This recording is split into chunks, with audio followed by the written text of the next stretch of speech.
ନାଇଁ ନାଇଁ ଆପଣ କହିଲେ ଡିସେମ୍ବର ଯେତେ ଶେଷ ହେବାକୁ ପାଖେଇ ଆସୁଛି ମେଳି ସେତେ ବଢ଼ୁଛି ପ୍ରକୃତରେ 2026 ଲାଗୁଛି ବହୁତ କିଛି ହେବ ସେଇଥିପାଇଁ ଆମେ ସବୁ ଉତ୍ଫୁଲ୍ଲିତ ସେଇଥିପାଇଁ ମେଳି କରୁଛୁ କିଛି ମେଳି ନାହିଁ। ଶୁଣନ୍ତୁ ରାଜନୀତି କଲେ ଚର୍ଚ୍ଚା ହେବ ଚର୍ଚ୍ଚା ହେଲେ ସମସ୍ତଙ୍କୁ ଖୋରାକ ମିଳିବ ହେଲା କଥା ବଟ୍ ଅନ୍ତର୍ନିହିତ ଉଦ୍ଦେଶ୍ୟ ଯାହା ଅଛି ତା ହେଉଛି ଆମେ ଏକାଠି ବସିଥିଲୁ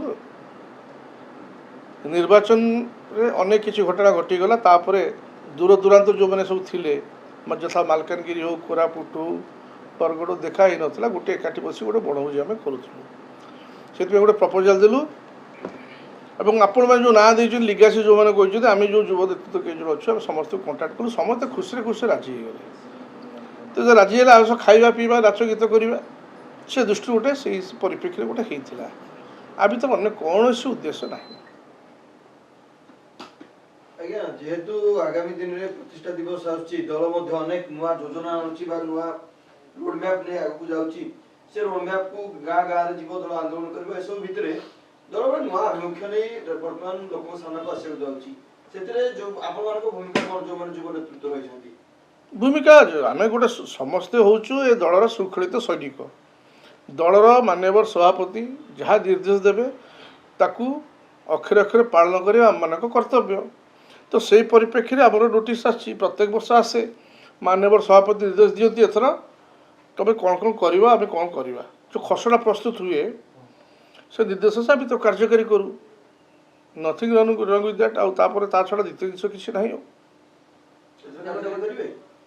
ହଁ ନିଶ୍ଚିତ ଭାବରେ ଗୋଟେ ପଟେ ନବୀନ ନିବାସରେ ସମୀକ୍ଷା କରୁଛନ୍ତି ହିଞ୍ଜିଳି ନୂଆପଡ଼ା ଉପନିର୍ବାଚନ ସେ ସମୟରେ ଆଉ ଗୋଟିଏ ଗୋଷ୍ଠୀ ଏକତ୍ରିତ ହେଉଛନ୍ତି ବରିଷ୍ଠ ବି ସଜବାଜ ହେଲେଣି ଯେ ପ୍ରକୃତ ପକ୍ଷେ ନେତୃତ୍ୱକୁ ନେଇ ଗୋଟେ ଚ୍ୟାଲେଞ୍ଜ ସୃଷ୍ଟି ହେଉଛି ନା ନେତୃତ୍ୱର ଆପଣ ଭାବୁଛନ୍ତି କେବେ ନେତୃତ୍ୱକୁ ଚ୍ୟାଲେଞ୍ଜ ହେଇପାରିବ ମୁଁ ସବୁବେଳେ କହି ରଖିଛି ମାନେ ସର୍ବଭାରତୀୟ ସ୍ତରରେ ଆଞ୍ଚଳିକ ଦଳ ହିସାବରେ ବିଜୁ ଜନତା ଦଳ ଅନ୍ୟତମ ସର୍ବବୃହତ୍ ଦଳ ଏବଂ ଶୃଙ୍ଖଳିତ ଦଳ ନେତୃତ୍ୱ ଗୋଟିଏ ନବୀନ ପଟ୍ଟନାୟକ ତା ଛଡ଼ା ଆଉ କିଛି ଜିନିଷ ନାହିଁ ତେଣୁ ଯେଉଁମାନେ ଏଇ ଯେଉଁ ସ୍ପେକୁଲେସନ୍ ଚାଲିଛି ଏୟା ସେୟା ସେସବୁ ଜିନିଷ କିଛି ନୁହେଁ ସମସ୍ତେ ହୃଦୟରୁ ଭଲ ପାଇଛନ୍ତି ନବୀନ ପଟ୍ଟନାୟକକୁ ଏବଂ ମାନି ନେଇଛନ୍ତି ଶେଷ ପର୍ଯ୍ୟନ୍ତ ନେତା ଆମ ନବୀନ ପଟ୍ଟନାୟକ ହେଲା କଥା ତେଣୁ ଆଜି ନେତୃତ୍ୱର ସଙ୍କଟ ଆସିଲା କେଉଁଠୁ ବାକି ରହିଲା ଦଳ ମୋତେ କିଛି ପ୍ରଶ୍ନ ପଚାରୁଛନ୍ତି ନୂତନ ଦଳ ଗଢ଼ା ହେବ ନୂତନ ଦଳ ଗଢ଼ିବୁ କାହିଁକି ଏତେ ସଶକ୍ତ ଦଳ ଆମ ପାଖରେ ଅଛି ବିଜୁ ଜନତା ଦଳ ବିଜୁ ଜନତା ଦଳ କ'ଣ ଖାଲି ନବୀନ ପଟ୍ଟନାୟକକୁ ନେଇକି ହେଇଛି ବିଜୁ ଜନତା ଦଳ ଗଠନ ହେଲା ତା ପଛରେ ଅନେକ ଯଥା ଦିବଙ୍ଗତ ନେତାମାନେ ଅଛନ୍ତି ତା ଭିତରୁ ଅନ୍ୟତମ ମୋ ବାପା ମଧ୍ୟ ଅଛନ୍ତି ଅନ୍ୟ ସିନିୟର ନେତା ଅଛନ୍ତି କାଳନ୍ଦୀ ବେହେରା ଅଛନ୍ତି ଆପଣଙ୍କର ଯେଉଁମାନେ ଆମର ସବୁ ବାପାମାନେ ଯେଉଁମାନେ ଅଛନ୍ତି ପ୍ରଦୀପ ମହାରଥୀ ହୁଅନ୍ତୁ ବାକି ବିଜୟ ଶ୍ରୀ ରାଉତରାୟ ହୁଅନ୍ତୁ କଳ୍ପତରୁ ଦାସ ହୁଅନ୍ତୁ ସମସ୍ତ ଅନେକ ଲୋକଙ୍କର ଅବଦାନ ଅଛି ଯେଉଁମାନେ ଚାଲିଗଲେଣି ତ ତାପରେ ଯେଉଁମାନେ ସିନିୟର ମାନେ ଏବେ ଅଛନ୍ତି ସେମାନଙ୍କ ମଧ୍ୟ ଯଥେଷ୍ଟ ଅବଦାନ ଅଛି ତାପରେ ଆମେ ସବୁ ପରେ ଆସିଲୁ ତ ଦଳ ସମସ୍ତେ ଆଜି ଆମ ବାପାମାନଙ୍କ ଠାରୁ ଯେଉଁ ସ୍ୱର୍ଗ ଚାଲିଗଲେଣି ଯେଉଁମାନେ ଦୁନିଆରୁ ସେମାନଠାରୁ ଆରମ୍ଭ କରିକି ବର୍ତ୍ତମାନ ପର୍ଯ୍ୟନ୍ତ ଯେଉଁମାନେ ବରିଷ୍ଠ ଅଛନ୍ତି ଏବଂ କନିଷ୍ଠ ଆମମାନେ ସମସ୍ତଙ୍କ ପାର୍ଟିରେ ଗୋଟିଏ କଥା ହେଉଛି ଆମର ନେତା ନବୀନ ପଟ୍ଟନାୟକ ତ ଆ ଛଡ଼ା ଭାବିବାର କ'ଣ ଅଛି ଆଉ କିଛି ଏ ଦଳ ଅନେକ ଲୋକଙ୍କର ଅନେକ ପରିଶ୍ରମ ଅନେକ ତ୍ୟାଗରେ ଦଳ ତିଆରି ହେଇଛି ଏବଂ ଆଭାମାନ କାଳରୁ ଯେବେଠାରୁ ବିଜୁ ଜନତା ଦଳ ତିଆରି ହେଲା ଏବଂ ଆଜି ପର୍ଯ୍ୟନ୍ତ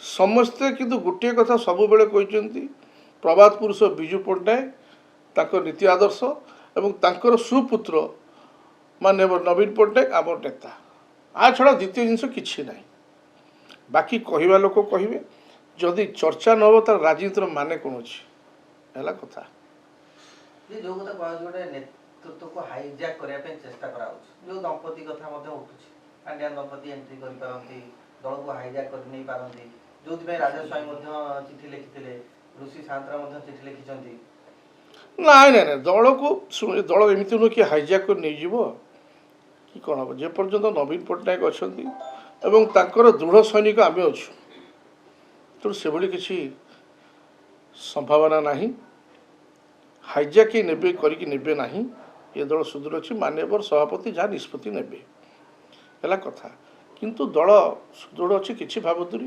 ଆମର ଗୋଟିଏ ଲକ୍ଷ୍ୟ, ଯେଉଁଟା ଆମେ କିଛିଟାରେ ବିଚ୍ୟୁତ ହେଇଗଲୁ, ଆମେ ଆଉ ଥରେ ନବୀନ ବାବୁକୁ ମୁଖ୍ୟମନ୍ତ୍ରୀ ପଦରେ ଦେଖିବା ପାଇଁ ଚାହୁଁଛୁ। ଏ ହେଲା କଥା, ଆଉ କିଛି ନୁହଁ। ତା ପାଇଁ କ'ଣ କ'ଣ କରାଯିବ ଏ ହେଲା କଥା।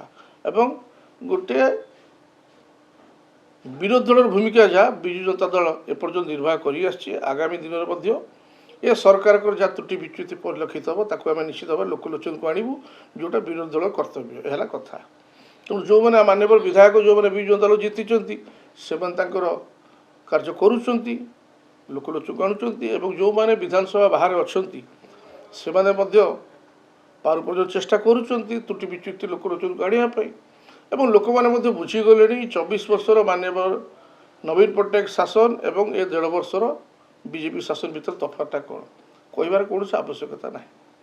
ଆଜ୍ଞା, ତେଣୁ ବର୍ତ୍ତମାନ ଯେଉଁ ବାଦବିବାଦ ଗୋଟେ ଦେଖିବା ପାଇଁ ମିଳୁଛି 17-18 ମାସରେ ଗୋଟେ ବିଜୁ ଜନତା ଦଳ ବାଦବିବାଦ ଦେଖିବା ପାଇଁ ମିଳୁଛି।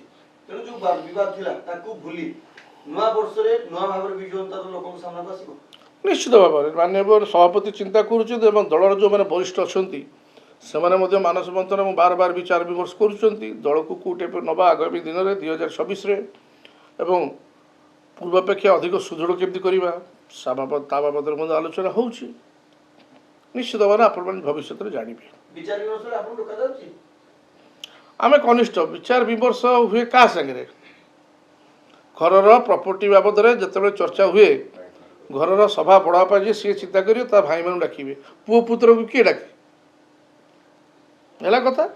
ତ ବିଚାର ବିମର୍ଶର ମାନେ ନୁହେଁ ଯେ ପବ୍ଲିକ୍ ମିଟିଂ ଆମେ ସବୁ ଯିବୁ ଯେ ତାର ବିଚାର ବିମର୍ଶ କାହିଁ କୁହାଯିବ। ଯେଉଁମାନେ ବିଚାର ବିମର୍ଶ ଯେଉଁମାନେ ନିଜର ସୁଚିନ୍ତିତ ବିଚାରଧାରାକୁ ପରିପ୍ରକାଶ କରିବେ ସେମାନେ ହେଉଛନ୍ତି ବରିଷ୍ଠ।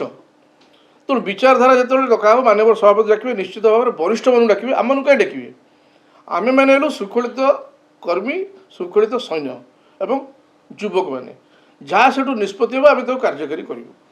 ତେଣୁ ଯେଉଁ ବୈଠକ ଆମକୁ ଡାକିବାର କୌଣସି ମାନେ ନାହିଁ। ଆମକୁ ଡାକିବେ ଏଇଥିପାଇଁ ନିର୍ଦ୍ଦେଶ ଦେବେ ଏଥର ଏହା ହେବ। ବାକି କ'ଣ କରାହେବ ସେ ଖସଡ଼ା ପ୍ରସ୍ତୁତ କରିବେ ମାନ୍ୟବର ସଭାପତି ଏବଂ ଦଳର ସିନିୟର ନେତୃତ୍ୱବୃନ୍ଦ। ଗୋଟେ ଚିତ୍ର ଦେଖିବା ପାଇଁ ମିଳିଲା, ତେବେ ଆପଣ ଭୋଜି କଲେ ତାକୁ ନେଇ କିଛି ବରିଷ୍ଠ ନେତା ଅଭିମାନ କରିଛନ୍ତି ସେମାନଙ୍କୁ ଡକାଗଲାନି ବୋଲି। ସେମାନେ କୁହନ୍ତି ଆମକୁ ଡକାଗଲାନି, ନହେଲେ ଆମେ ବି ଯାଇଥାନ୍ତୁ, ଭୋଜିରେ ଗୀତ ଗାଇଥାନ୍ତୁ, ଭୋଜି ଖାଇଥାନ୍ତୁ, ମଜାମସ୍ତି କରିଥାନ୍ତୁ। କିଛି ବରିଷ୍ଠ ନେତା ଅଭିମାନ କରିଛନ୍ତି। ଆମେ ସନ୍ଦେହରେ ଥିଲୁ ବରିଷ୍ଠମାନେ ଗୀତ ଗାଇବେ କି ନାହିଁ, କି ଆମେ ତାଙ୍କ ଆଗରେ ଗୀତ ଗାଇପାରିବୁ ନାହିଁ। ମୋତେ ଟିକେ ନର୍ଭସ୍ ଲାଗିବ।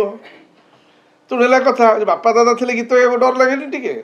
ତେଣୁ ସେ ଖୋଲାଖୋଲି ଯେଉଁଟା ହେବା କଥା ବରିଷ୍ଠମାନେ ଥିଲେ କାଳେ ଭିତରୁ ବାହାରିବ ନ ବାହାରିବ, ସେଇଥିପାଇଁ ଆମେ ରହିଗଲୁ। ଆଗାମୀ ଦିନରେ ବରିଷ୍ଠମାନେ ନେତୃତ୍ୱ ହେବ, ବ୍ୟସ୍ତ ହେବାର କ'ଣ ଅଛି?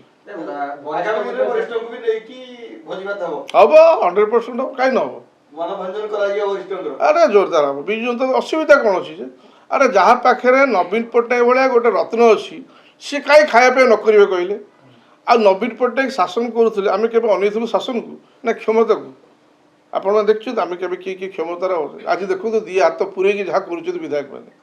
ମୁଁ କାହାକୁ ଆକ୍ଷେପ କରୁନି, କିନ୍ତୁ ସରକାର ଯାହା ମୁଁ ନିଜେ ଉପଲବ୍ଧି କରୁଛି ତୃଣମୂଳ ସ୍ତରରେ, ବ୍ଲକରେ, ପ୍ରଶାସନରେ, ପୋଲିସରେ, ସବୁଆଡ଼େ।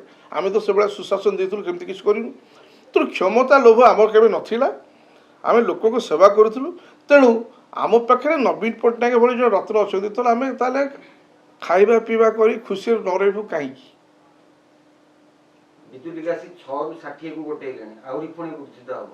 ତେଣୁ ଗୋଟେ ଚ୍ୟାଲେଞ୍ଜ ହେବ ନବୀନକୁ। ଆରେ ବିଜୁ ଲିଗାସି ନାଁଟା ଆପଣମାନେ ଦେଇଛନ୍ତି, ଠିକ୍ ଅଛି।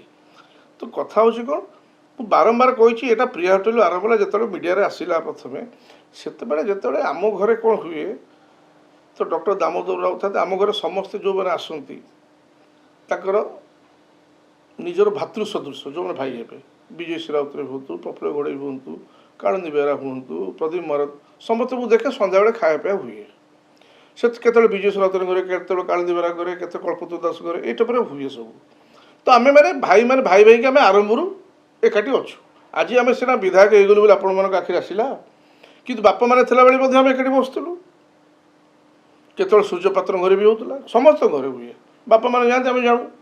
ତ ଆମେ ଭାଇମାନେ ଏକାଠି ସବୁ ବସୁ ଗୋଟେ। ତେଣୁ ଏବେ ଆମେ ସେମିତି ଏକାଠି ବସୁ। ତ ବିଜୁ ଲିଗାସି କିଛି ନାହିଁ, ଆମମାନଙ୍କ ବାପାମାନେ ଜୀବନଟା ସାରିଦେଲେ ବିଜୁ ପଟ୍ଟନାୟକ ଏବଂ ନବୀନ ପଟ୍ଟନାୟକ ପାଇଁ। ଆମେ ସେଇଟା ଛୁଆବେଳୁ ଦେଖି ଆସୁଛୁ। ଆମେ ବି ସେ ପଥରେ ଅନୁପ୍ରାଣିତ ହୋଇ ଚାଲିଛୁ। ଆମର ବର୍ତ୍ତମାନ ନେତା ହେଉଛି ନବୀନ ପଟ୍ଟନାୟକ, ତ ତାଙ୍କ ପିଛରେ ଚାଲିଛୁ। ତେଣୁ ଆମେ ଏକାଠି ବସି ଖାଇବା ପିଇବା କଲୁ। ତାପରେ ଧୀରେ ଧୀରେ ଅନ୍ୟମାନେ କହିଲେ ଆମକୁ ବି ଡାକ, ତାପରେ ଆମେ 100ରୁ 60 ହେଲା ସେଇଟା ନୁହଁ, ସମସ୍ତଙ୍କ ମନ ଭିତରେ ଥିଲା ଟିକେ ବସି ଖୁସି କରିବା। ତେଣୁ ଅତୀତରେ କିଛି ରେଷ୍ଟ୍ରିକ୍ସନ୍ ଥିଲା ଉପରେ, ଆପଣମାନେ ଜାଣିଛନ୍ତି, କିନ୍ତୁ ଏବେ ସେଇ ଜିନିଷ ଆପାତତଃ ନାହିଁ। ମନ ଖୁସି କରିବା ପାଇଁ କାହାକୁ ରୋକ ନାହିଁ, ଠିକ୍ ଅଛି। ତେଣୁ ଆମେ ଆଗାମୀ ଦିନ ସମସ୍ତେ ବସିବେ, ହେଇପାରେ ମାନ୍ୟବର ସଭାପତି ନବୀନ ପଟ୍ଟନାୟକ ମଧ୍ୟ ଭୋଜିଭାତ ଗୋଟେ କରିପାରନ୍ତି, ଆମେ ସମସ୍ତେ ସେଠି ଯାଇପାରୁ, କି ସିନିୟର ନେତାମାନେ ଯେଉଁମାନେ ଅଛନ୍ତି ସେମାନେ କରିପାରନ୍ତି, ଆମେ ଯାଇପାରୁ। ତେଣୁ ଇଏ ହେବ, ଆ ଦେହରେ କିଛି ଦ୍ୱିମତ ହେବାର କିଛି ଭାବିବାର ନାହିଁ, କିଛି ମନ ଇଏ କରିବାର ନାହିଁ। ରେଷ୍ଟ୍ରିକ୍ସନ୍ ଆ ପୂର୍ବରୁ କ'ଣ ଥିଲା? ଦେଶ କାହିଁ ଏକାଠି ଭୋଜିଭାତ ଆଗରୁ ଥିଲା, କିଛିଟା କଲେ ଆମକୁ ପରିବେଶ ଦଳ ଶୃଙ୍ଖଳିତ ଦଳ ଯେଉଁଟା ହୁଏ, ଗୋଟିଏ ଯେକୌଣସି ଶୃଙ୍ଖଳିତ ଦଳକୁ ଆପଣ ଶୃଙ୍ଖଳିତ କେତେବେଳେ କହିବେ, ନୀତି ନିୟମ ଆଧାରରେ ଚାଲିବାଟା। ତ ଏକାଠି ଯଦି ବସୁଛ କ'ଣ ପାଇଁ ବସୁଛ, ଯେମିତି ଗୋଟେ ପରିବାରରେ ବାପାକୁ କହିକି ପୁଅ ରାତିରେ ଆଜି ଡେରିରେ ଘରୁ ଫେରିବ କହିକି ଯାଏ, ସେମିତି ଆମ ଦଳରେ ଆଗରୁ ଥିଲା ଏଇ ଟାଇପ୍ର ବିଚାରଧାରା। କିନ୍ତୁ ବର୍ତ୍ତମାନ ଯେହେତୁ ସମସ୍ତେ ହାରିଗଲା ପରେ, ଦଳ ସରକାର ଗଲା ପରେ ସମସ୍ତ ମନ କଷ୍ଟ ଅଛି, ତେଣୁ ବାଧା ନାହିଁ, ଯାହା କରୁଛନ୍ତି କରନ୍ତୁ, ଖାଇବା ପିଇବା କରୁଛନ୍ତି କରନ୍ତୁ, ତେଣୁ ଆଉ ଏ ରେଷ୍ଟ୍ରିକ୍ସନ୍ ନାହିଁ। ତାହେଲେ ଆପଣଙ୍କ ଗୋଡ଼ରେ ଆଉ ବେଡ଼ି ପଡ଼ିନାହିଁ, ଆଁ ଆପଣଙ୍କ ଗୋଡ଼ରେ ତାହେଲେ ଆଉ ବେଡ଼ି ପଡ଼ିନାହିଁ।